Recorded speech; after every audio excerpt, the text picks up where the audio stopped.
content sometimes, I think, is not nearly as important as we, as teachers, might think.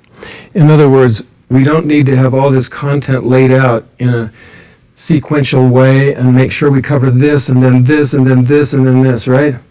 That's really not what Teaching No Greater Call is helping us learn about teaching. And earlier today you told me about an example of a Sunday school class. I thought it was tremendous. Just share that for a second. Well, I think it emphasizes exactly what you're talking about. Is at the beginning of the lesson, we started off with a traditional format where the teacher was passing slips of paper with things to read on them. So it went out and started passing those out. Will you read this? Will you read this? Which is a method that probably we invented in the church, and I've never seen used anywhere else. Nor have I. In the world. I've been a lot of places.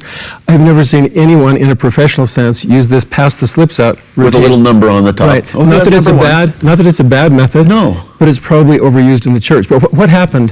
The nice thing about this, because I started getting into autopilot mode because I thought, okay, well, if this is going to be autopilot type of an experience where this might be the only method of teaching, I'll just wait until my number is called, etc.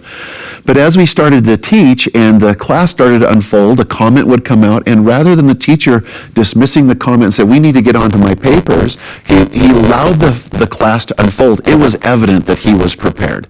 And he was prepared well enough that as the comments started to come in, then comments would build on the next comment, the next comment. He would guide and direct.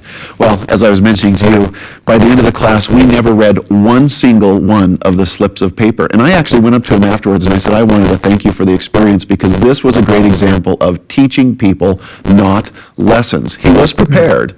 And I imagine, I don't know because all the slips were passed out. I said, you must have had, what, 8, 9 slips? He goes, actually I had 12.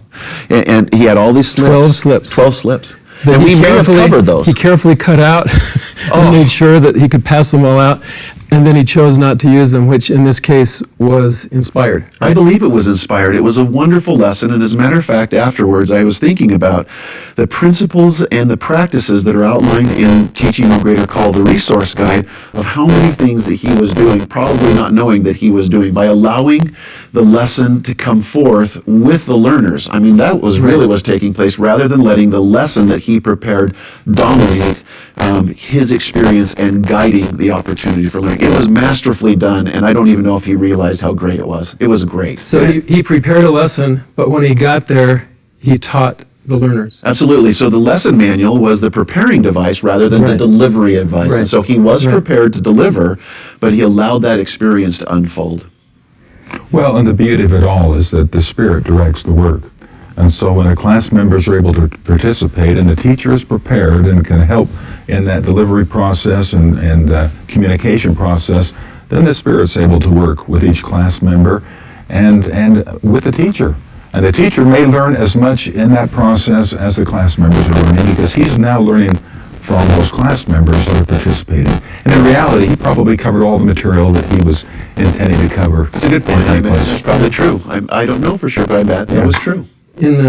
He was always on topic. Oh, he was. He didn't deviate and just kind of go all over the place. He never did, and as is typical in most learning environments, especially within the gospel, there were comments that were a little bit off into left field and sometimes trying to take it other places and stuff. But it was interesting what happened was he didn't do that, and he allowed the opportunity to almost shepherd individuals back. But here's an interesting thing that also happened, is individuals in the classroom wouldn't let it stray either, because they were so engaged in the experience that if a topic started to edge off of where we were talking about, other class members would bring it straight back onto topic as well. It was kind of like what we were learning in the Doctrine and Covenants. We were being edified all together.